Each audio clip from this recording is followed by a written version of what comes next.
Dos. Estamos al aire. Hola, ¿qué tal? Una vez más nos reunimos en este foro que organiza el movimiento de la Asamblea Constituyente para discutir de cara a nuestro público de Chile, de América Latina y de los 5 continentes los temas más relevantes que afectan al pueblo chileno y al proyecto de construcción de soberanía nacional, de soberanía popular, en la búsqueda de la autodeterminación de los pueblos de Chile. Este paradigma de emancipación, de ser de una vez por todas una verdadera república independiente de los poderes transnacionales que la han dominado durante tantos siglos, ha encontrado poderosos detractores y desde luego los poderes fácticos que a nivel mundial intervienen en la política interna de Chile, en sus asuntos domésticos, tanto en las operaciones financieras, en el narcotráfico, en la cultura, en los medios de comunicación y en los partidos políticos, en la vida parlamentaria, tratamiento de las leyes, etc. Cada día van apareciendo más luces de esta intervención extranjera. Chile vive una hecatombe en el plano económico, en el plano social, en el plano institucional, en el plano cultural y, por supuesto, en el plano moral. Se derrumban las instituciones, los altos mandos militares están siendo sometidos a procesos, buena noticia, ya no hay ninguna fuerza histórica de las antiguas instituciones del Estado que sea, entre comillas, respetable. El pueblo desconfía de todo, no por una cuestión subjetiva, es que la inmensa mayoría de los chilenos está pasando problemas que tienen que ver con su salario, con su comuna, con su ambiente, con el aire que respiramos, con la seguridad y sobre todo con la perspectiva oscura que se ve para el futuro. El modelo no chorrea, no hay excedentes que sean beneficiosos para el conjunto de la sociedad.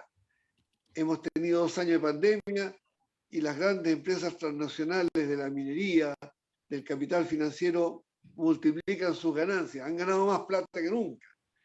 Y todas estas cosas entonces las oculta la prensa o les da un mensaje, un enfoque sesgado.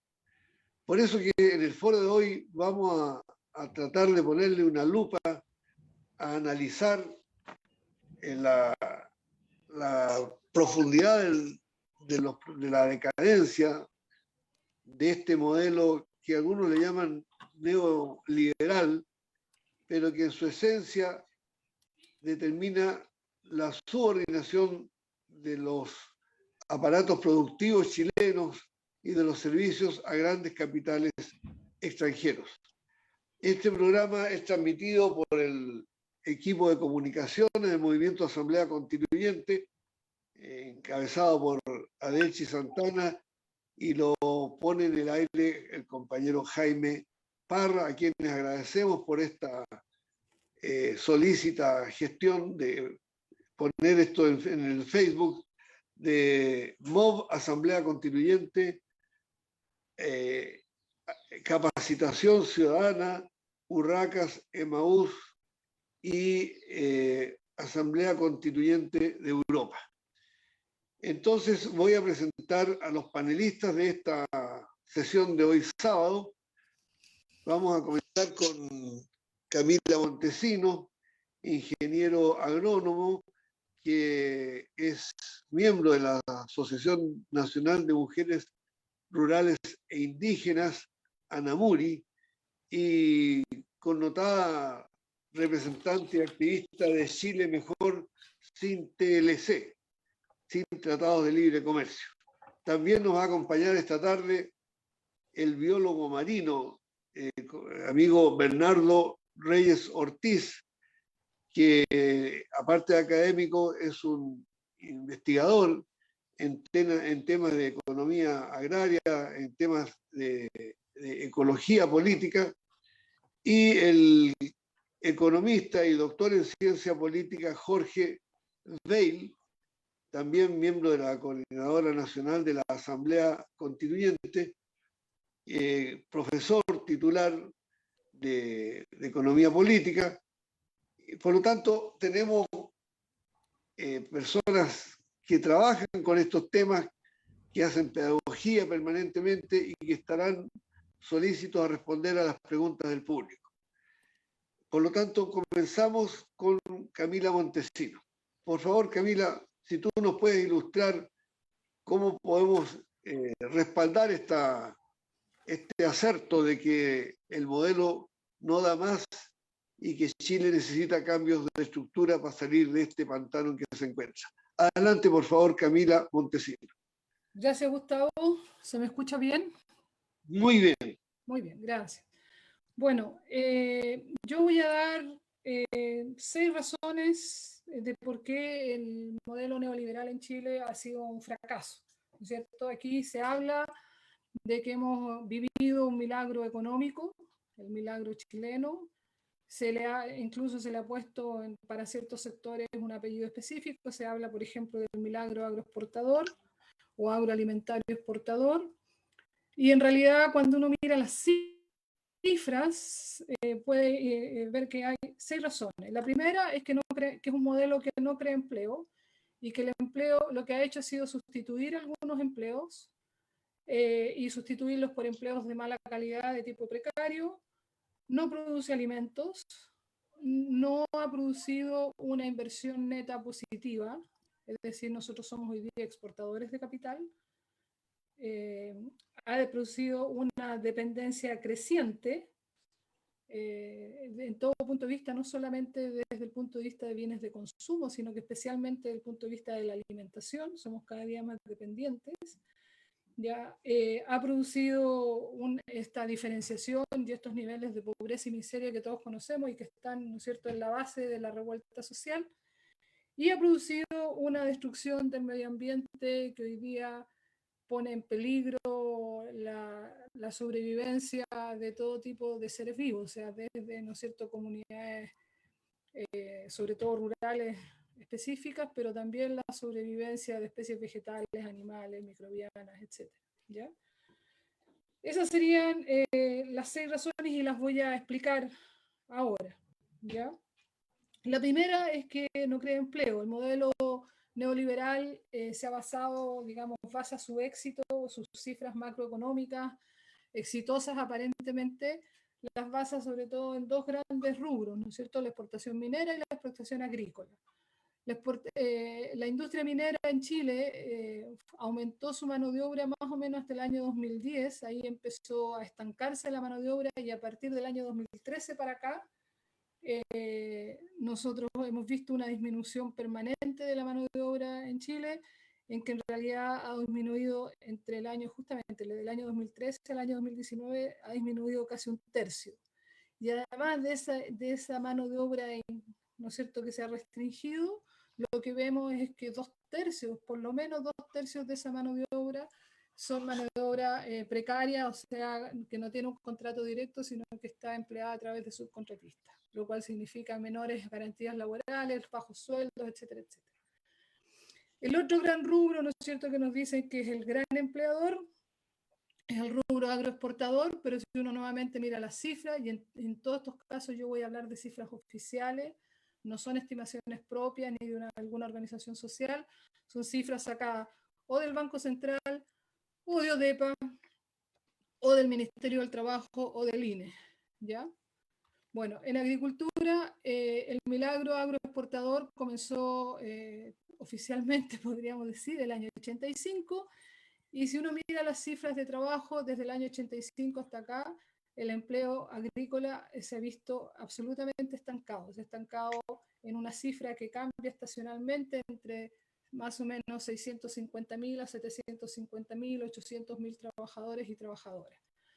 De ellos, menos del 20% tiene contrato, todo el resto trabaja de forma temporal, máximo 3 meses al año, y muchos de ellos, ya se calcula que puede ser hasta un tercio, trabaja sin contrato en realidad, ¿ya?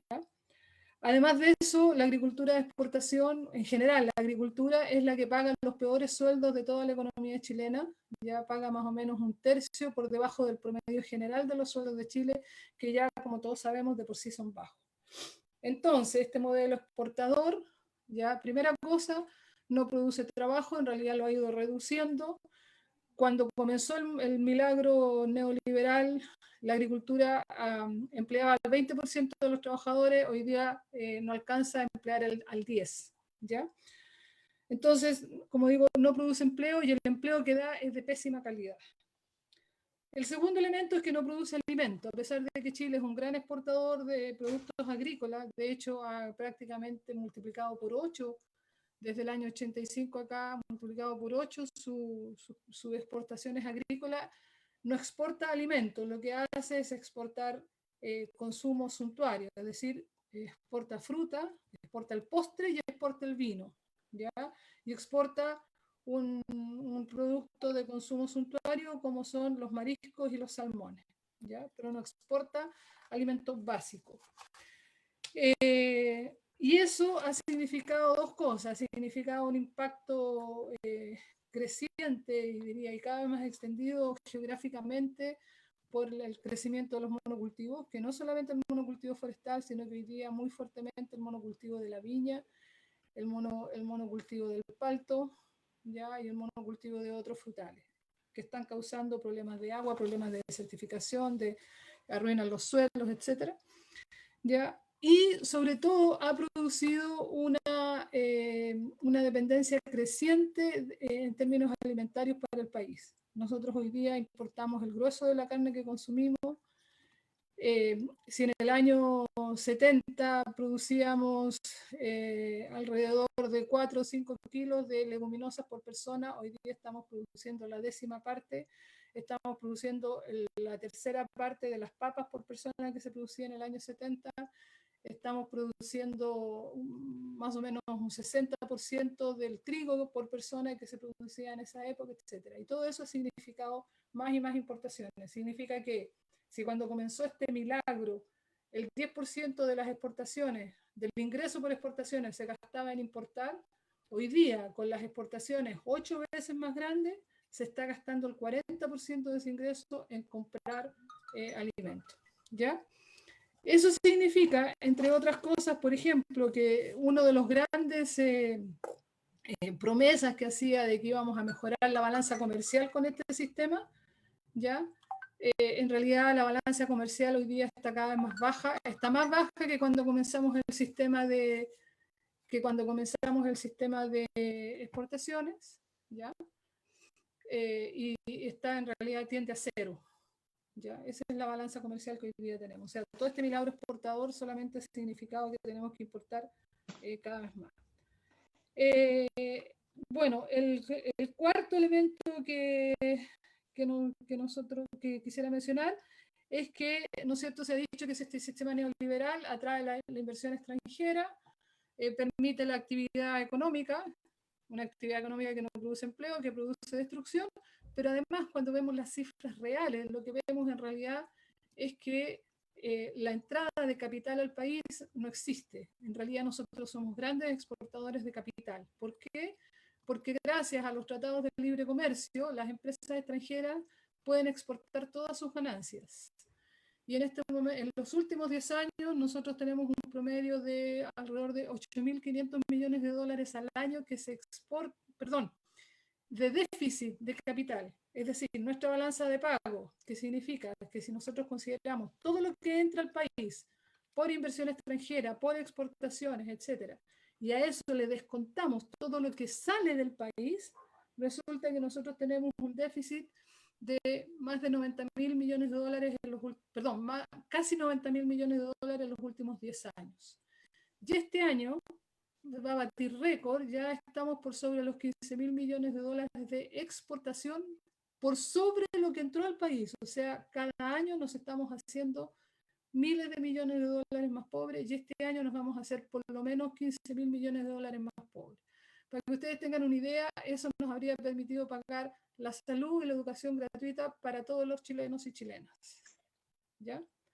¿Y eso por qué? Porque los tratados de libre comercio, como digo, permiten que las empresas extranjeras saquen todas sus ganancias. De hecho, si nosotros tomamos todo lo que las empresas extranjeras han invertido, ¿ya?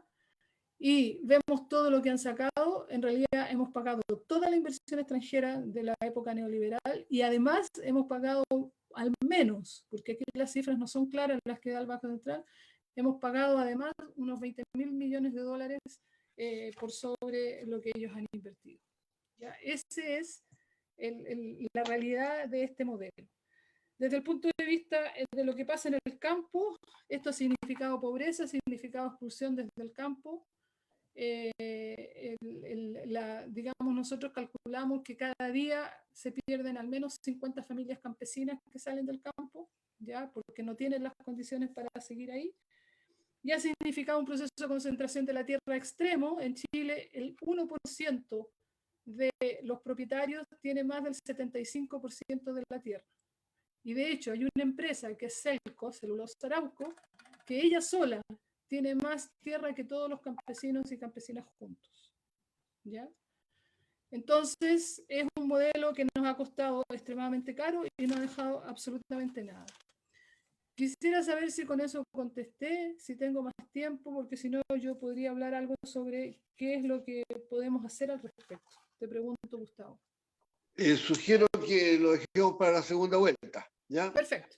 No hay Va a problema. tener entre 5 y 8 minutos en una segunda vuelta. Y en el hilo entonces de esta descripción de esta hecatombe social, política, cultural y nacional, me gustaría preguntarle a Jorge Beil qué se avisora como medidas de cambio, qué habría que cambiar en Chile para salir del marasmo y retomar una ruta que conduzca a la segunda independencia, al pleno ejercicio de la soberanía por parte de los habitantes de este territorio. Adelante, Jorge Beil, tienes la palabra. Gracias, Gustavo. En este nuevo foro, yo creo que estamos un poco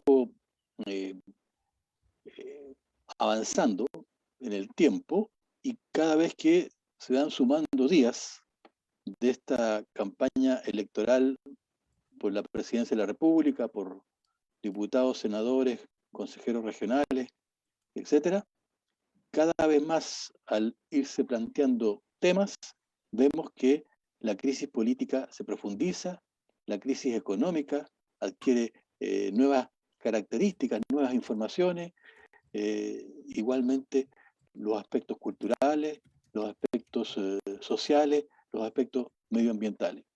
Y eso hace que sea cada vez más válido que reflexionemos, repensemos el país, repensemos hacia dónde queremos ir para un nuevo tipo de desarrollo integral, un desarrollo económico, social, político, cultural, medioambiental, que holísticamente sea capaz de establecer una dinámica que no continúe con esta dinámica excluyente, con esta dinámica de centralización y concentración del capital, con estas desigualdades crecientes que no son solo sociales, sino que también son territoriales, porque cada vez más hay una brecha entre lo que son las regiones y lo que es la región metropolitana, que concentra cerca del 40% de la población, que concentra una gran parte de los ingresos del Producto Interno Bruto y solo 2% del espacio geográfico. Entonces, yo creo que el elemento central es cómo avanzamos hacia algo que sea distinto. Hoy día, como bien lo ilustraba Camila, el espacio de los territorios del país llamado Chile es un espacio para hacer negocios y venderlos en el mundo. Nosotros aportamos nuestros recursos naturales, nuestra extracción desde el mar, desde la tierra, la minería, desde la agricultura, y eso lo organizan los grupos económicos, sus empresas, y los venden al mejor precio que encuentran en ese momento en los distintos mercados del mundo. Y esa situación de que más de un tercio del Producto Interno Bruto está orientado hacia el exterior, hacia satisfacer las necesidades del mundo, hace que nos resta la capacidad para ocuparnos de las necesidades humanas fundamentales y de las necesidades humanas de todo tipo. Entonces nosotros somos un país que sacrifica sus espacios territoriales para que los grandes negocios obtengan grandes ganancias en el plano internacional, como bien lo ha ilustrado las cifras que proponía Camila, en la cual las inversiones realizadas por el capital extranjero supera largamente, digamos, está superada largamente las ganancias que han obtenido, los beneficios que se han apropiado de ellos. Entonces yo creo que el problema principal es recentrar el modelo económico.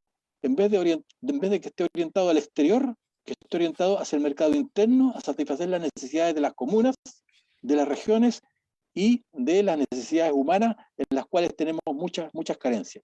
Ese es el aspecto fundamental de un desarrollo exógeno, pasar a un desarrollo endógeno, de un desarrollo en el cual sean respondidas esas carencias que se evidencian todos los días.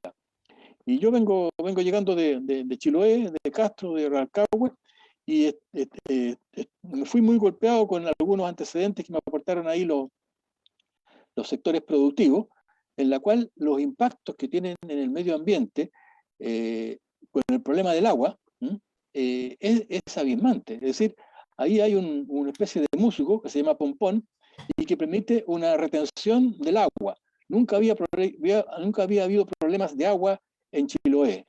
Y ahora las grandes empresas hacen hoyos en base a una legislación minera, tienen derecho a pedir lo que está debajo de la tierra, hacen hoyos de varios metros de profundidad y sacan ese pompón para exportarlo al resto del mundo y hacer con ello la materia prima de los pañales. Y eso hace que la retención del agua, de las lluvias, no se verifique. Entonces tenemos que los camiones aljibes tienen ahora en invierno que estar proveyendo agua a las escuelas, porque si las escuelas no tienen agua, se tienen que cerrar. Entonces aparece una cuestión absolutamente desequilibrada, una cuestión que no tiene ninguna lógica, en la cual nos retiran las fuentes que retienen el agua de la lluvia para alimentar todo el año el consumo humano y también en verano las actividades agrícolas y de otro tipo. ¿Para qué? Para que sean exportadas, para que sea la materia prima para hacer pañales de las grandes empresas internacionales que se dedican a este rubro. Y después me contaban ahí respecto al medio ambiente y la acuicultura, que los lagos que existían eran lagos en los cuales uno podía bañarse el lago Huyinco, por ejemplo, tiene una tal cantidad de contaminación, una tal cantidad de desechos de alimentos que no se comen los salmones en el periodo de reproducción, en los primeros 6 meses, que es el tamaño desde la reproducción hasta los 12 centímetros, categoría de smolt, está tan contaminado que no se ve porque sobra ese material que no se lo comen los salmones, está lleno de fecas, está lleno de orina, y esa situación ligado a la concentración, es decir, a una manera de reproducirlo intensivamente, hace que por las altas bacterias, los altos virus que se dan en esa jaula de la reproducción, crezcan, digamos, sea necesario inyectar antibióticos, y parten ya desde chiquitito los salmones, desde su reproducción en agua dulce, parten a ser engordados al agua salada, ya con un alto porcentaje, digamos, de antibióticos. Entonces, aquí estamos ante la degradación, la destrucción de los lagos de la isla de Chiloé y de un aprovechamiento de parte de las empresas salmoneras que reproducen en su primera etapa. Y cuando han querido, digamos, organizaciones ambientalistas ir a verificar, ir a filmar, ir a ver lo que hay debajo de esas jaulas, ver toda esa cosa oscura, no transparente, no los han dejado ingresar, porque ellos tienen la concesión y no permiten que nadie verifique lo que hay debajo de las jaulas. Me parece que esa situación está llegando a extremos en la cual el país no tiene soberanía sobre su capacidad productiva. Es decir, aquí se han apropiado en extremo las iniciativas privadas y han deteriorado, degradado lo que es el medio ambiente. Y cuando vamos a la parte, digamos, del mar interior de Chiloé, vemos la proliferación de las salmoneras ya en el periodo de engorda, una engorda intensiva en la cual el metro cúbico de salmones sobrepasa las normas. Y yo pregunté, bueno, ¿por qué no se cumplen las normas? Y me dicen, muy sencillo, no se cumplen las normas por metro cúbico de agua porque tienen una pérdida del 20% de la producción. Es decir, tienen que, para lograr realizar el volumen de toneladas de salmón, requieren introducir en la jaula mucho mayor cantidad porque se les va muriendo en los 18 meses de engorda, se les va muriendo un total del 20% del total.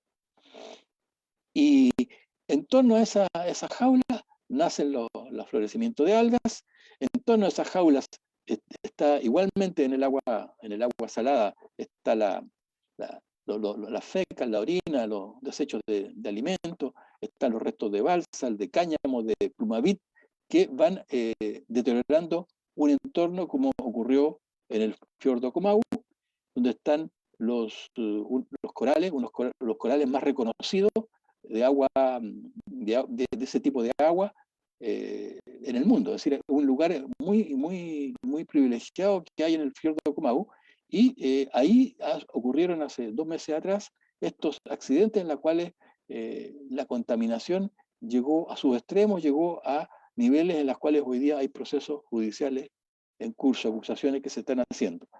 Entonces, tenemos por un lado que nosotros ofrecemos nuestro mar, nuestros recursos naturales, y estos son utilizados como negocios para hacer grandes ganancias en el mercado mundial, y los restamos de satisfacer las necesidades humanas locales. Se articula con la pesca industrial, la pesca de cerco, la pesca, digamos, que viene con las mallas, digamos que encierran un conjunto de especies de todos tamaños, de todo tipo, y esos dos elementos, la contaminación de la acuicultura y la pesca de cerco, hace que se estén todas las especies agotadas en esta parte sur, en el mar interior de Chiloé, y en la parte, digamos, que más al norte, en otros territorios también. O sea, hoy día la pesca artesanal no tiene posibilidades de sobrevivir porque han sido diezmadas las especies, y hay veda de todo tipo, y hay una cantidad de recursos muy importante. Entonces, digamos, esta visita corta que tuve en Chiloé en estos últimos días me ha hecho resaltar la gravedad de la situación en la cual el Estado está ausente. Cernapesca no existe. Cernapesca no tiene ni medios para controlar, ni tiene la voluntad de sancionar y hacer cumplir las normas mínimas medioambientales y las normas mínimas de no contaminación a lo cual estas empresas están sujetas. Entonces yo creo que estamos en una situación en la cual la crisis, digamos, del modelo económico, este modelo de establecer zonas de sacrificio y de externalizar la actividad hacia los mercados mundiales, está haciendo agua por todos lados. Hoy día se requiere que ese mar interior de Chiloé descanse, que ese mar de Chiloé tenga menos carga de reproducción, de engorda intensiva de la salmonicultura, y que se le dé espacio para que se recompongan las algas, los güiros, para que reaparezcan las especies nativas, para que, para que haya un repoblamiento tanto de lo vegetal como de las especies de crustáceos y peces del sector. Estamos en un momento crítico en el cual, si nosotros miramos un poco más para arriba, vemos que en la última semana los aspectos políticos han llegado a niveles bastante más evidentes que en lo que estábamos. Hoy día, digamos, las fuerzas conservadoras hicieron primaria para elegir un candidato que los iba a representar. Ahí salió ganador en esas primarias Sichel, y hoy día la mayoría de las fuerzas de la derecha y de los grupos económicos se inclinan por alguien que no estuvo en esas primarias y se orienta y refuerza y sostiene lo que es una opción autoritaria, es decir, una opción en la cual busca a todo precio pasar o seguir con más de lo mismo, seguir con el mismo modelo económico, con el mismo modelo político, y descartando la posibilidad de una apertura hacia una opción liberal en la cual estaba embarcado Sebastián Sichel. Entonces me parece que esta contradicción entre abandonar el barco en la cual estaban para la elección presidencial y renunciar a una cantidad de diputados individualmente y corrientes políticas a ese candidato, hace que la crisis se haya profundizado en los últimos 15 días.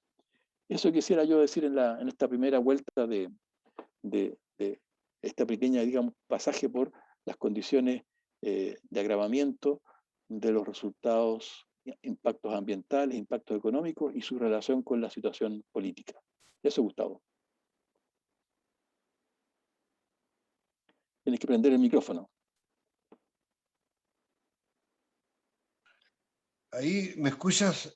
Ahí sí. ¿Me escuchas bien? Sí. Se había cortado aquí el audio. Bueno, agradezco a Jorge Beil por esta información y cómo el correlato que tiene esta crisis del modelo de acumulación en Chile primario exportador con la crisis política de las élites dominantes. Creo que ese tema también tendrá que ser motivo de un análisis más exhaustivo en un próximo foro. Ahora vamos a continuar buscando si esta calamidad, hecatombe como la he llamado, tiene visos de solución. No creo que dentro del marco del actual modelo y con la actual constitución y con los actuales partidos políticos dominantes.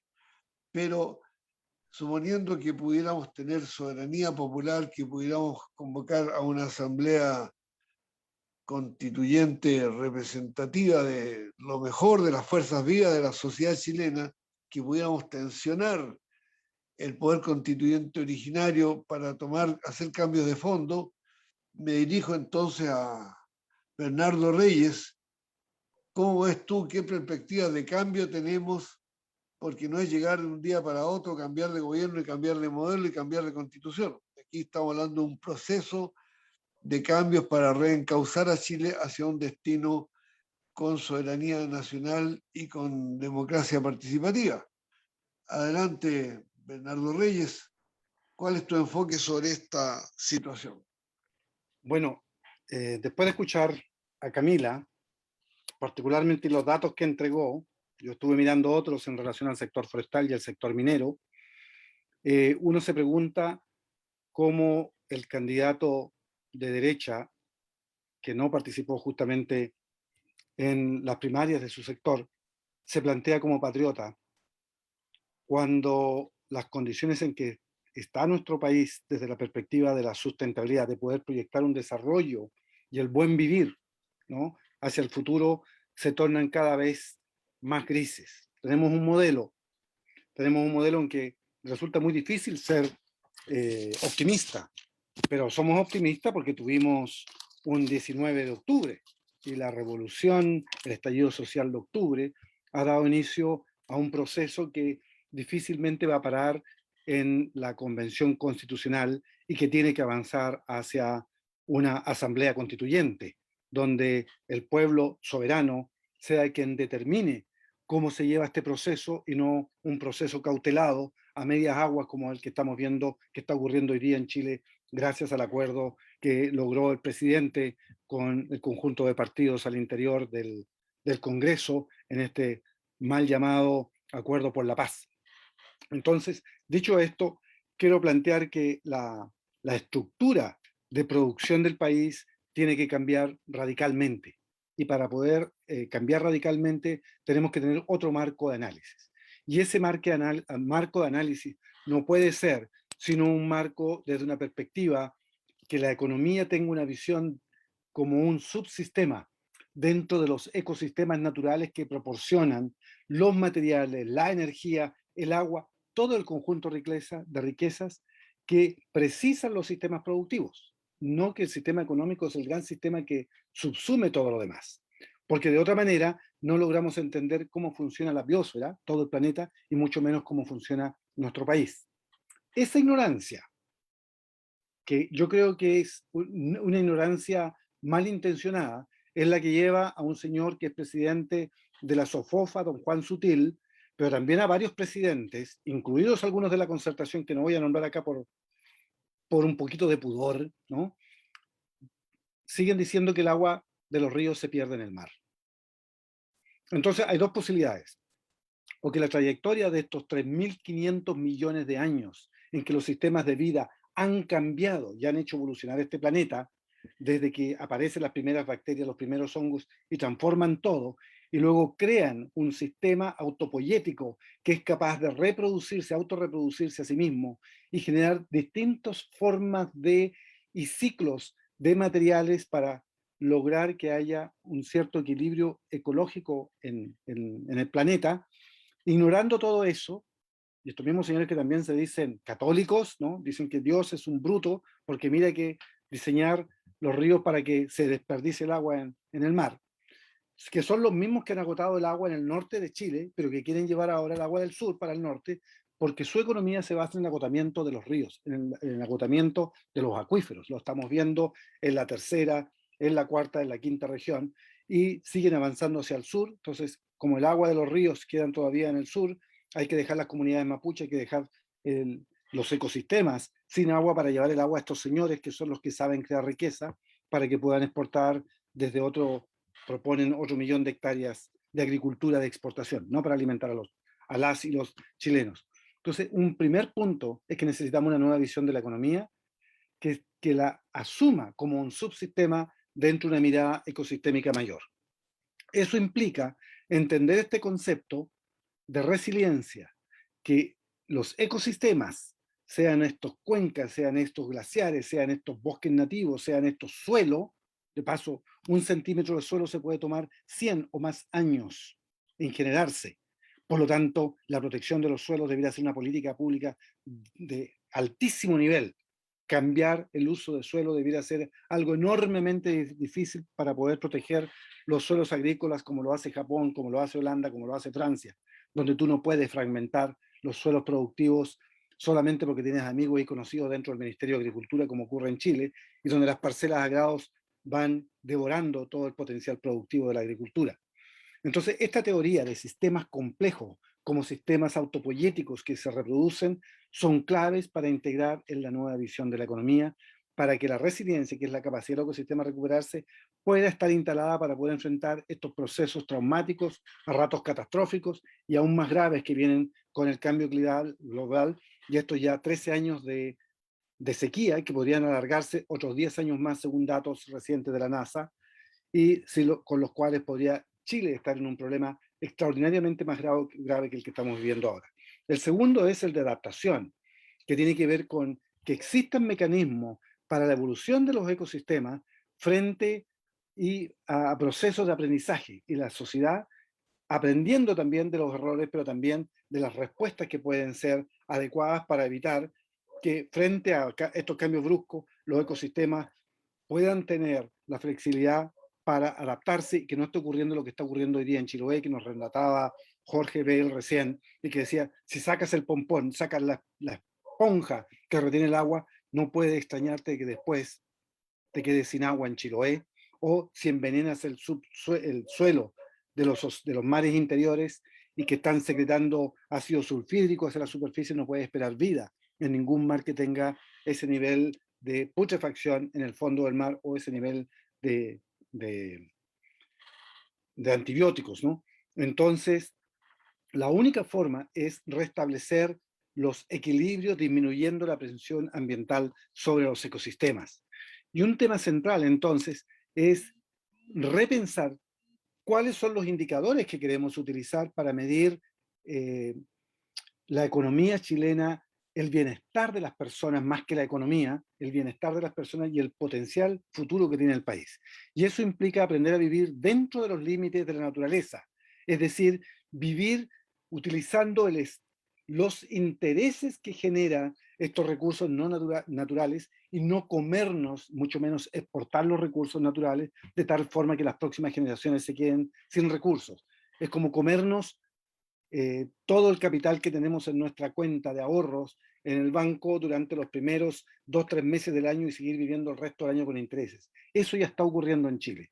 Entonces, reconocer primero cuáles son los límites y luego identificar cuánto es lo que podemos exportar de cobre para no quedarnos sin ese capital esencial para el país, cuánto es lo que podemos exportar de agua para no quedarnos sin ese recurso crítico, cuánto vamos a utilizar de suelos para las exportaciones y cuánto vamos a dejar para producción interna, tal como lo estaba planteando Jorge Bell. Es decir, si estamos dejando sin producción natural para abastecer nuestras poblaciones mientras exportamos vino, pisco, y nos vanagloriamos de tener paltas, ¿no?, que requieren 320 litros de agua cada palta, para exportación y estar en el tercer o cuarto lugar de exportadores de palta o en el segundo lugar de exportadores de salmón, mientras nos comemos y transformamos en harina de pescado las riquísimas áreas costeras de Chile, lo que va quedando de eso. Entonces, reconocer los límites que nos plantean nuestros recursos es clave y tenemos que hacer visible las implicancias que esto tiene. Y, por supuesto, eso implica no mirar el más bruto de los indicadores como la única clave para poder medir alguna medida de progreso o de avance de nuestro país, como se usa hoy día, que es el PIB, ¿no?, el Producto Interno Bruto, el más bruto de todos los indicadores porque no tiene resta, ¿sí? El PIB es una sumatoria completa, es el absurdo mayor, que después de 50, 60 años sigamos usando el PIB como el mayor indicador cuando no sirve. Necesitamos usar indicadores como la huella ecológica, necesitamos utilizar otros indicadores que demuestren cuánto estamos usando y cuánto nos va quedando de recursos en el país. Y solo quería mencionar que, por ejemplo, si uno mira cuánto hay de área bioproductiva per cápita en Chile, hay exactamente 4,36 hectáreas, perdón, 3,63 hectáreas de biocapacidad, incluyendo las zonas costeras bioproductivas, por cada una de las personas que viven en Chile. Pero estamos consumiendo el equivalente de 4,36 hectáreas, es decir, estamos hoy día con un 20% de déficit en biocapacidad. Entonces, y cada año eso suma a una deuda ecológica que implica que, por ejemplo, tenemos los ríos desde la primera prácticamente hasta la sexta región que no llegan al mar o llegan en condiciones miserables. Por lo tanto, no pueden aportar a la renovación de las pesquerías en las zonas costeras. Para dar un dato básico, las zonas donde los ríos llegan al mar, los estuarios son una de las zonas más ricas del planeta, pero si la reproducción no se genera ya porque ya no llegan ni los sedimentos ni el caudal de agua dulce, entonces las zonas costeras van a quedar igualmente depredadas. Nos extraña entonces que los ríos vayan secos cada año más y más al sur, cuando lo que estamos haciendo es exportando agua y alterando radicalmente todas las cuencas, y no haya una sola cuenca en Chile. Estamos en el 2021. Ni una sola cuenca en Chile tiene un plan de gestión integrada. Entonces, otros países vecinos sí lo tienen. Perú lo tiene, Bolivia lo tiene, Brasil lo tiene. Chile no tiene ninguno porque el agua es un commodity que está absolutamente concentrado.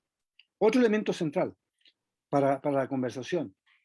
El planeta tiene un proceso muy parecido al que tiene Chile, pero no con la celeridad que tienen nosotros. En todo el planeta hay aproximadamente 1,6 hectáreas por habitante. 1,6 hectáreas para satisfacer todas las necesidades de alimentación, de energía, de absorción de contaminantes. Pero estamos consumiendo 1,7 veces esa cantidad como planeta porque los países ricos están utilizando y exportando huella ecológica, su consumo al resto de los países, erosionando la capacidad de muchos países en África, de muchos países en América Latina, con el consumo que ellos tienen. Por lo tanto, el sobregiro ecológico de la Tierra este año 2021 fue el día 29 de julio. Se retrasó el año 2020 a raíz de los bloqueos impuestos por el COVID, pero este año volvió a acelerarse, ¿no? Y nos vanagloriamos de que va a haber un crecimiento más rápido del PIB. Este año, en el caso de Chile, el sobregiro ocurrió en el mes de mayo. Somos el primer país de América Latina que alcanza su sobregiro el 17 de mayo, no el 19 de julio. Y una de las consecuencias de esto, pensando ahora que está la COP26, en la lógica del cambio climático y una sequía de 13 años, es que nuestra generación y la que nos sucederá se verán afectadas por eventos extraordinariamente importantes que van a limitar seriamente todos los procesos productivos, ¿sí? Y que además no tendremos la capacidad para responder a las olas de calor, como se están registrando ya en algunas partes del hemisferio norte, como hemos visto algunas señales de eso en 2016-2017 en Chile, y las sequías que vienen para el hemisferio sur. Por lo tanto, una crisis de la alimentación extraordinariamente seria. El modelo actual de extractivismo y de consumo no genera ninguna seguridad para las generaciones futuras. Por lo tanto, acá hay un cuestionamiento ético, además, a esta generación y a los gobernantes que hacen enjuague bucal con la palabra sustentabilidad y hablan a la imbecilidad, incluso que le llaman minería sustentable, consumiendo un recurso que es absolutamente no renovable. Yo quiero dejar el espacio para las preguntas después. Solo quería cerrar diciendo que lo que estamos viendo actualmente en el uso de agua, que es el elemento crítico para todos los sistemas vivientes, ¿sí? Humanos y no humanos. Lo que estamos viviendo en Chile con el Código de Agua y el retraso gigantesco que tiene el proceso de reforma, ni siquiera repensar, sino de reforma de este código, es realmente crítico. No estoy seguro que la Convención Constitucional va a tener la fuerza y la capacidad de erradicar el concepto del agua como mercancía, que es lo que hoy día existe en Chile. El agua es una mercancía igual que un par de zapatos, se compra en el mercado. El acceso al agua está absolutamente monopolizado por los grandes grupos económicos y por empresas transnacionales desde el momento que el señor Eduardo Frei Ruiz Tagle decidió comenzar con el proceso de venta de nuestras empresas sanitarias al capital transnacional y vendió justamente la que estaba más premiada, la que estaba mejor gestionada de todas ellas, que era la empresa metropolitana de obras sanitarias, EMOS, fue la primera que se vendió sabiendo que esta tenía un surplus de ganancias y además tenía todo un programa para hacer el procesamiento de las aguas servidas. Hoy día nosotros no somos dueños ni siquiera del agua en Chile. Lo que es peor, las grandes reservas de agua que están contenidas en los glaciares y los humedales no están adecuadamente protegidos por ley. El sector minero, la Sonami y el mundo minero exterior que presiona fuertemente al gobierno de Chile por su gran poder económico y porque además tiene acá un conjunto enorme de personas que incluso al interior de las universidades protegen el derecho de esta empresa minera. No tenemos una ley que proteja los glaciares. Y los humedales se drenan y el Estado y todos los chilenos subsidian por una ley de drenaje el secado de los humedales, que son las últimas esponjas de agua que van quedando en nuestro país y son secados por la agroindustria o son secados por las inmobiliarias. En ese contexto de insustentabilidad, lo único que queda como alternativa es repensar una nueva economía en el cual la restauración de los ecosistemas va a tener que ser la base para un proyecto que pueda proyectarse, un sistema productivo que pueda proyectarse para los próximos 10, 15 o 20 años. Si la reinversión de la renta a los recursos mineros, por ejemplo, de esos 120.000 millones de dólares que le regalamos a las empresas mineras privadas entre el 2005 y el 2015, según los cálculos que hiciera Simona Corsi y Eugenio Figueroa, por ejemplo, 120.000 millones, si eso se reinvirtiera en restaurar los ecosistemas, este país realmente podría ser un país que podría pensar en el buen vivir, acoger a nuestros hermanos latinoamericanos que están acá en condiciones realmente extraordinariamente precarias, y este plan de restauración permitiría reducir drásticamente el desempleo porque no habría literalmente mano de obra para hacer este proceso de un plan nacional de restauración para recuperar los bosques, recuperar el agua, recuperar los suelos y recuperar todas las zonas dañadas por la minería. Lo dejo hasta acá para que podamos luego seguir conversando. Tienes que prender el micrófono, Gustavo. Discúlpenme. Ahora sí. Agradezco a Bernardo porque ha complementado de manera muy coherente los macizos informes que presentaron Jorge Beil y Camila Montesino, voy a pedirles que hagamos una segunda ronda sobre la base de una pregunta general que se impone. ¿Se ven negros nubarrones en el futuro de la economía chilena y mundial? La COP26 realmente ha sido un fiasco, no se ve ninguna voluntad de los grandes consorcios transnacionales de reducir la contaminación de los procesos productivos, de mitigar el calentamiento climático, y pareciera que no hay solución tampoco en el plano doméstico, porque escuchar a los candidatos a senadores, diputados y presidente da la impresión de que estuvieron en un país enteramente normal y no sometido a los cuellos de botella y a las zonas de sacrificio, que ya no son 30 o 40 zonas de sacrificio, es un país que está en zona de sacrificio. Entonces le paso la palabra a Camila Montesino.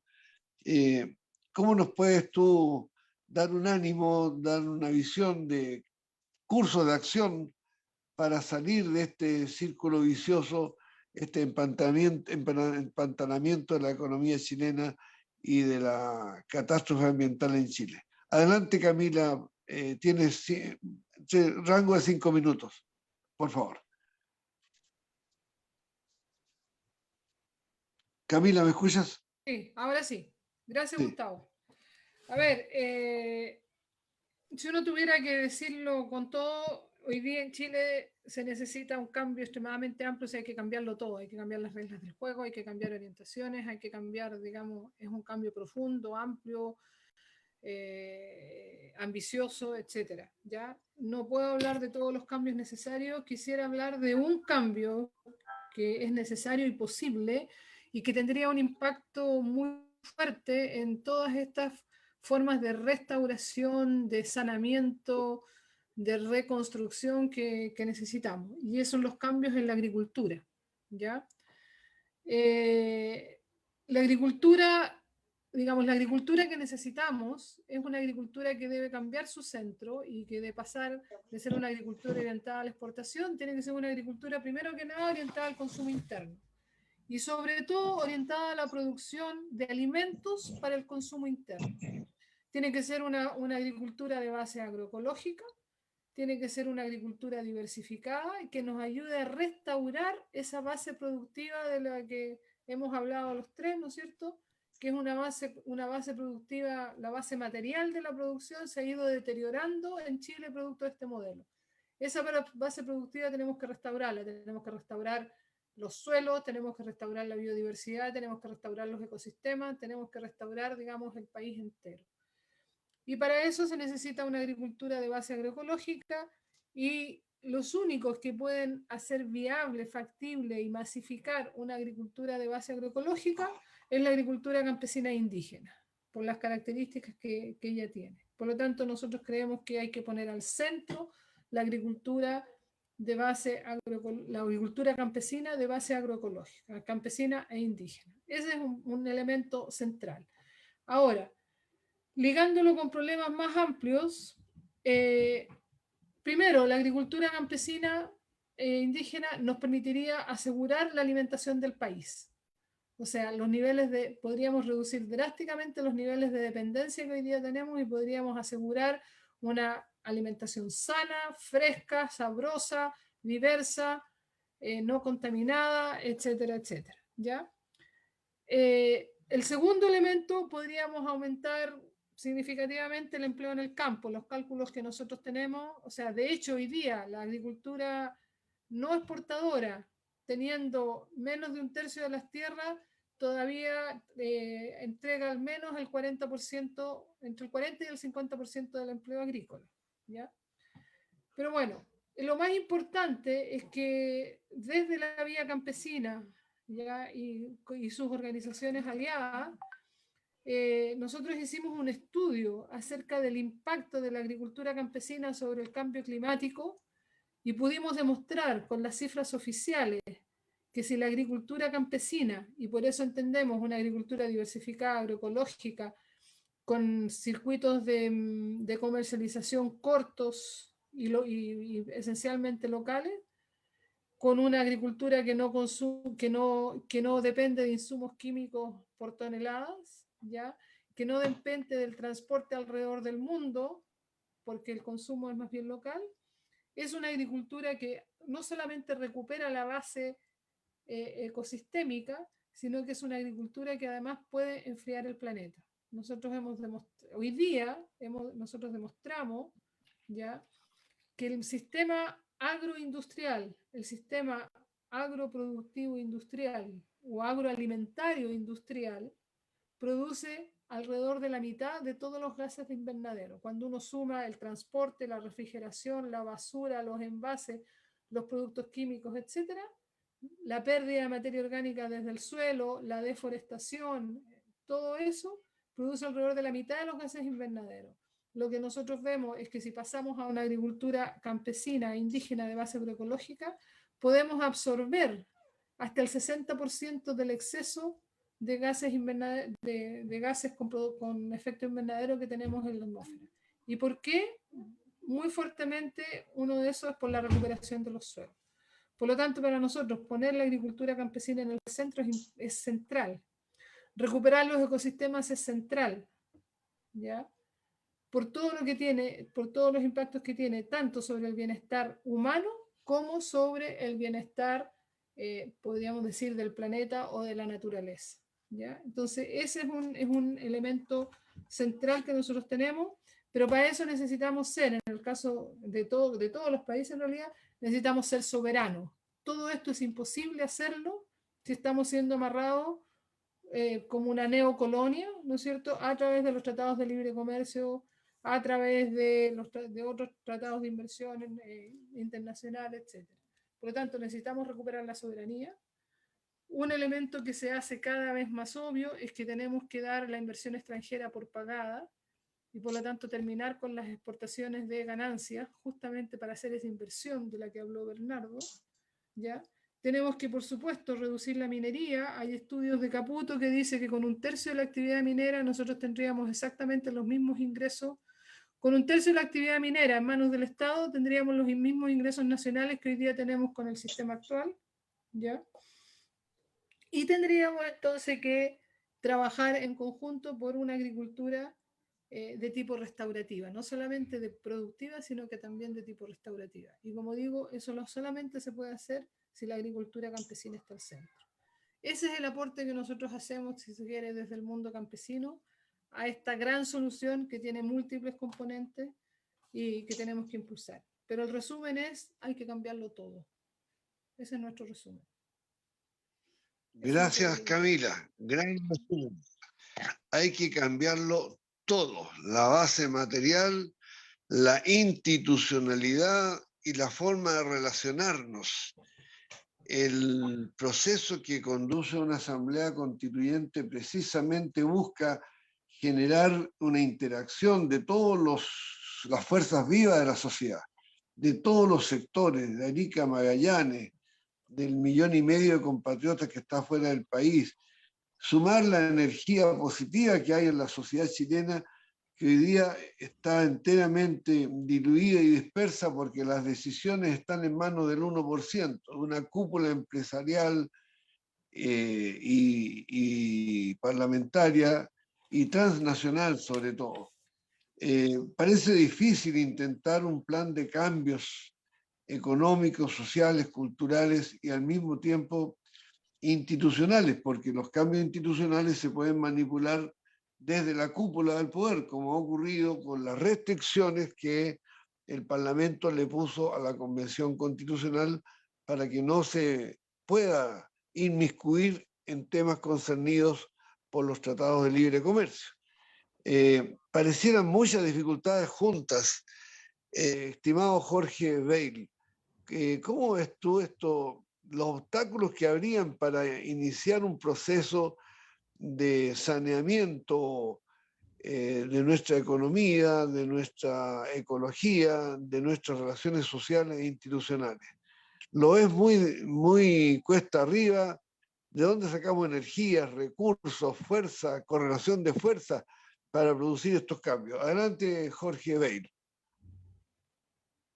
Yo diría que el tema central, digamos, no es un problema de cambiar violentamente o radicalmente, inmediatamente las cosas. Yo creo que tenemos que repensar el desarrollo económico, social, político, cultural y medioambiental que queremos. Tenemos que repensar las cosas holísticamente y tenemos que pensarlo desde lo que le interesa a la sociedad civil, a las comunidades organizadas y movilizadas. Y yo diría, para resumir, que hay tres grandes ejes que son los importantes. En mi opinión, el primer eje es la descentralización política del Estado para posibilitar un desarrollo autónomo, comunal y regional. Es decir, acercar las decisiones que toma el Estado, sus políticas públicas, sus estrategias de desarrollo regionales, sus estrategias de desarrollo comunales, su actividad de complementación entre los actores que están en terreno, acercarlos hacia donde están las necesidades de la población. Esta estrategia basada en las necesidades humanas, en satisfacer las necesidades humanas. Es decir, si no hay descentralización política del Estado en cómo se administran los recursos globalmente, esto va a seguir centrado en la región metropolitana, esto va a seguir instalado, digamos, en la cual desde el centro va a ser utilizado el espacio territorial para lineamientos generales que apuntan solamente a tener el terreno como un espacio de negocios para las exportaciones. Entonces, eso es importantísimo, la transferencia de poder desde el centro metropolitano hacia los espacios comunales. En segundo lugar, me parece que tiene que haber una nueva economía, con otra lógica, y rescatar, digamos, lo que son una mayor elaboración, una mayor complejidad, una mayor manufactura de nuestras materias primas. Es decir, que no es necesario que dejemos de exportar cobre. Exportemos cobre en barra, pero también exportemos productos transformados a partir del cobre. Aumentemos la manufactura de esa materia prima, de tal manera que ese mayor valor agregado nos permita afrontar las necesidades internas que tiene la economía, pero también ponerla en el mercado mundial a un mayor precio, un mayor reconocimiento del valor de lo que estamos produciendo. Y lo mismo con el litio, en vez de exportar polvo, yo creo que la opción de la futura actividad en base a la movilización eléctrica, los acumuladores, las baterías, los acumuladores para esos vehículos, los acumuladores para las centrales de fotovoltaicas, para que acumulen la energía del sol, la energía eólica, son fundamentales y Chile podría perfectamente transformar el litio y compartir, digamos, con Bolivia y Argentina, con la cual poseemos las más grandes reservas del mundo, hacer una gran industria, digamos, latinoamericana y nacional para transformar el litio y posicionarnos como en la batería, en los acumuladores del futuro. Y bueno, los aspectos ya respecto a la agricultura se señalaba Camila. Entonces, aumentar hacia una nueva economía que agregue valor, que sea más compleja, que sea más transformadora, que esté orientada a satisfacer necesidades del mercado interno y por seguir, digamos, una acumulación en cierta producción que somos los primeros en el mundo, como el cobre, no significa no seguir exportando y sacando ventajas de las necesidades que el mundo va a tener y que está proyectado que se va a intensificar en la próxima década. Y lo tercero, el tercer eje, digamos, después de la descentralización política del Estado y de la nueva economía, es un mayor protagonismo de la ciudadanía. Si aquí no hay una participación ciudadana que esté en sus comunas, dando su opinión, pesando cómo se organizan los recursos, para dónde va la actividad, si no surgen los empresarios regionales para recentrar la economía, si no surgen los ciudadanos en las comunas para decir lo que a ellos les interesa que se produzca, que se fabrique, que se distribuya, etcétera, si no hay un proceso creciente de democratización de ese espacio, si no hay protagonismo ciudadano, es muy difícil que haya un cambio de modelo global. No, el modelo no va a venir de arriba, va a venir en la medida que los movimientos sociales estén presentes, estén reivindicando lo que a ellos les interesa, lo que son sus necesidades humanas, locales y regionales. Entonces, aquí a las elecciones políticas, a las elecciones de representación, de representantes que se hacen 4 años, hay que agregar la democracia social vinculante, la democracia que surge desde las comunas para que los ciudadanos estén presentes defendiendo sus intereses. Y el tercer elemento de la democratización del país está constituido por el término del capitalismo de monopolio. Nosotros tenemos un capitalismo monopólico que le permite a las empresas sacar muchas mayores ganancias que si hubiera un capitalismo de competencia. Tenemos, digamos, concentrada la economía prácticamente en 3 grupos en casi todos los sectores, desde la energía, la farmacia, el retail, los pollos, los chanchos, etcétera, etcétera, etcétera. Siempre hay 3 grupos que se reparten en el mercado y que influyen decisivamente sobre los precios y sobre la distribución, obteniendo tasas de ganancia más altas de la que le correspondía si hubiera una situación normal de competencia entre los distintos emprendimientos. Y eso significa restringir, digamos, el espacio en el cual tienen los grupos económicos, tiene esta dictadura financiera al interior de la economía.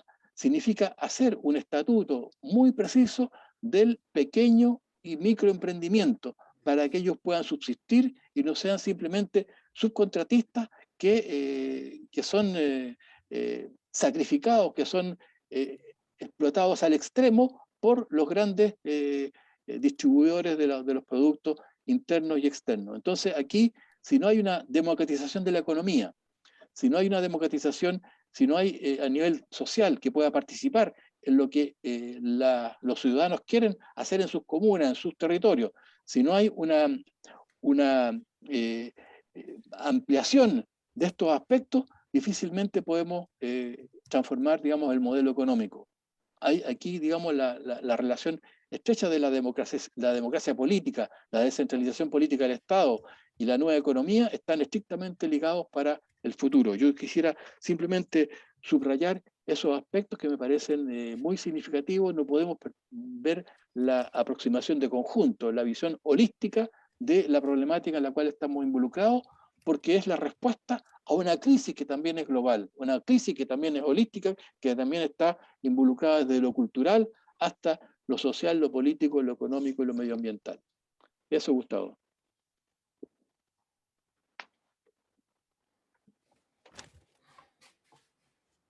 Tu micrófono. Muchas gracias, estimado profesor Jorge Beil. La pregunta entonces es para el último tramo de la intervención del profesor Bernardo Reyes. ¿Cómo ve el futuro, don Bernardo? Aquí estamos muy quejosos de la economía, de los servicios, de la falta de participación. ¿Con qué herramientas, con qué programas se puede ser optimista, mirar positivamente el futuro de Chile? Adelante, tiene la palabra. Me deja una dura tarea, profesor, pero yo creo que Camila y también que me antecede mencionaron varios elementos que son extraordinariamente importantes. Yo creo que para todas las y los chilenos desde octubre del 2019 ha quedado extraordinariamente claro que no podemos seguir postergando la protección, la restauración y la ampliación de los bienes comunes. Aquí se ha privilegiado los bienes privados desde que se instaló el modelo de libre mercado a sangre y fuego con la dictadura. Entonces nos hemos vuelto cada vez más individualistas. Para poder cambiar eso y para dejar de ir al mal cada vez que necesitamos algo, claro, acá le llamamos mall, ¿no? Pero es el mal. y nos endeudamos con una tarjetita de plástico que le aporta al presidente de la República unos pequeños centavitos con cada nueva transacción. Lo que tenemos que hacer es fundamentalmente focalizar, priorizar región por región cuáles son los bienes públicos que queremos proteger, conservar, restaurar y ampliar. Es absolutamente inaudito que el Estado chileno, siendo el primer productor mundial de cobre, el segundo o tercer productor mundial de salmones, el cuarto o quinto productor mundial de vinos y así sucesivamente, el cuarto productor mundial de celulosa, etcétera, no tenga la capacidad de comprar derechos de agua. No lo ha comprado. Bueno, en una nueva constitución, el Estado debe ser el responsable de mantener las reservas de agua. Es un recurso estratégico que, al igual que la energía, debe y necesita estar en las manos del Estado. No es que no haya un rol para el mercado, claro que lo habrá, pero no el mercado que hay ahora donde el agua se transa como mercancía. Entonces el Estado debe poder tener el agua bajo su administración, bajo su responsabilidad, para definir luego, región por región, los mecanismos que corresponda para hacer una gestión adecuada que permita restaurar y recomponer el ciclo del agua que está extraordinariamente dañado. Sin eso no es factible proyectar ni la minería, ni la industria, ni la agricultura, ni siquiera el buen vivir en las ciudades. Para que eso ocurra, tiene que haber una importante reinversión en la restauración. Lo han planteado los dos expositores anteriores. La restauración, debemos constituir, desarrollar una economía de la restauración para lograr el equilibrio de los ecosistemas y la recuperación de las cuencas, su biodiversidad, mejorando la conectividad del bosque nativo, mejorando los corredores biológicos para ampliar el potencial de adaptación y de evolución de los ecosistemas ante un cambio global que es bastante drástico y para el cual tenemos que ayudar a las próximas generaciones a enfrentarlo y a estar preparadas. La regulación del ciclo hidrológico y la regulación climática demanda un nuevo rol para los bosques y que no nos siga vendiendo CMPC el concepto de que están plantando bosques para Chile cuando lo que están plantando es monocultivos industriales que están secando, han construido el secano costero en Chile porque no era secano toda la cordillera de la costa. Yo que trabajo bastante en la cordillera de Nahuelbuta, estamos en un programa de recuperación biocultural de esos bosques. Sabemos que cuando el bosque está vivo hay agua y la cordillera de Nahuelbuta tiene 16 ríos que le otorgan agua a más de 500.000 de habitantes. En cambio, en otras localidades dependemos del agua que baja de los glaciares, pero el resto de la cordillera de la costa es un gran secano hacia el norte, inducido por los mercados. Necesitamos además, por supuesto, y podemos hacerlo porque tenemos los recursos, somos un país que tiene muchos recursos, tenemos que limitar la exportación de la renta minera y la rentabilidad. El 10% es más que suficiente en la mayor parte de los países del mundo. Entonces, una renta superior no es aceptable para ninguna inversión en Chile. No se trata de que no haya inversionistas externos, sino que la inversión tenga como prioridad el desarrollo de este territorio y de las próximas generaciones, no solamente de la actual. Tenemos que integrar los saberes.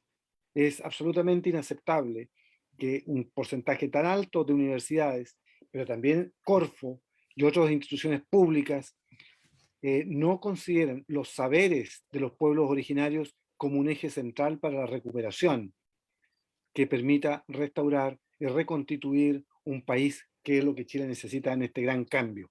Entonces, la integración de saberes y una mirada transdisciplinar en la investigación debiera ser un elemento clave. Es curioso, nosotros estamos postulando a proyectos de investigación en Canadá y todos los grandes fondos para la investigación demandan que sean transformativos y que incluyan la transdisciplina. En Chile eso no ocurre y de hecho hay varios segmentos del conocimiento que no son ni siquiera considerados en los procesos de financiamiento de la investigación.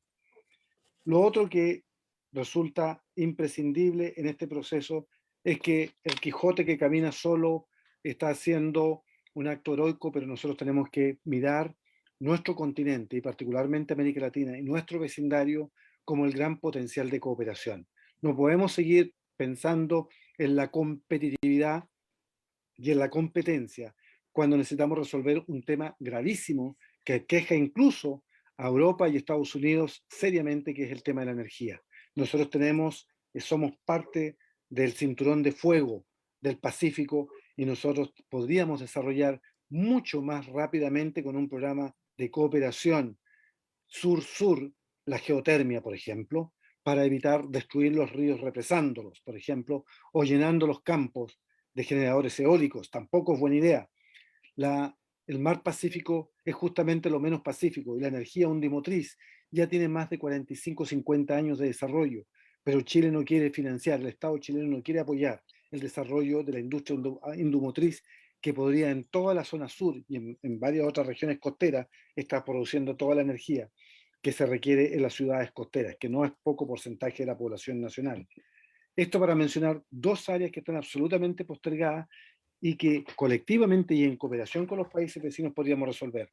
El tema de las pandemias, el tema de las nuevas enfermedades, lideradas por laboratorios intencionalmente o no, implican un tremendo desafío. No podemos solamente instalar acá laboratorios de China para embotellar acá nuevamente frasquitos o investigación que se haga en otros lados. Chile perdió esto también durante los gobiernos de la concertación, la capacidad de investigar y producir sus propias vacunas, no solamente para humanos, sino también para la crianza animal.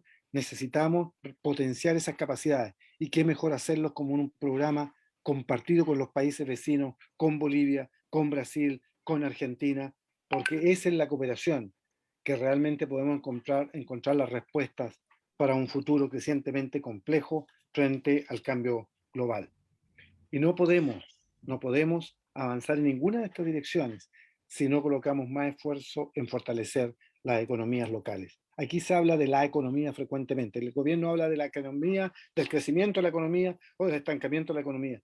Pero la economía local, la economía tradicional, la economía en la que funcionan las comunidades mapuche, por ejemplo, la economía en que funcionan muchísimo de la pequeña agricultura campesina, pero también muchísimos poblados, y tenemos una linda experiencia trabajando con las y los recolectores de productos forestales del bosque, de productos no madereros del bosque nativo, las recolectoras de nalgas, de hongos, de plantas medicinales, ellas tienen una economía que se construye en el bosque, pero no en las plantaciones. Las plantaciones han usurpado ese espacio.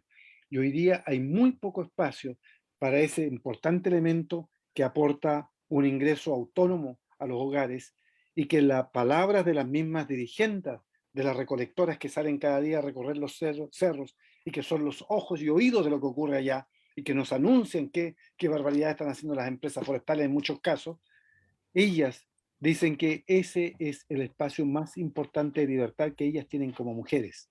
Sí, salimos de la casa, sí, salimos de la cocina, pero cuando estamos en el bosque recuperamos la niña que estamos dentro de nosotros, los achaques, los dolores, nos dicen las mujeres mayores, que sentíamos en casa cuando estamos en el bosque desaparecen.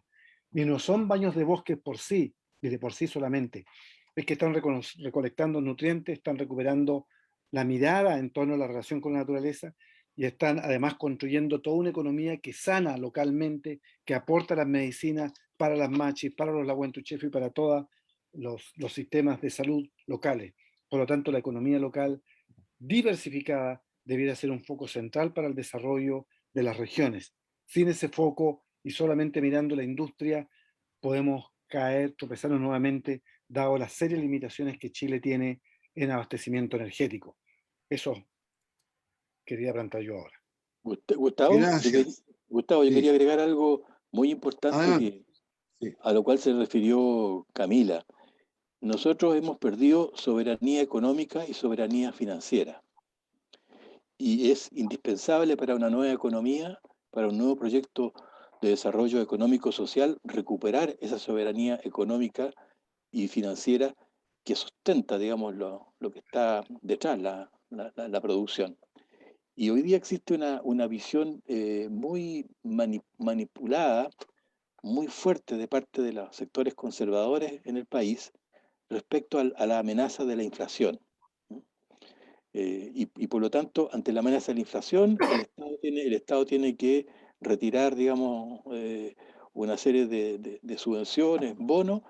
En base a ese argumento, el Banco Central sube las tasas de interés, las tasas de referencia, y con ello impulsa a todos los bancos comerciales a que también suban las tasas de interés, y tiene otra serie de consecuencias.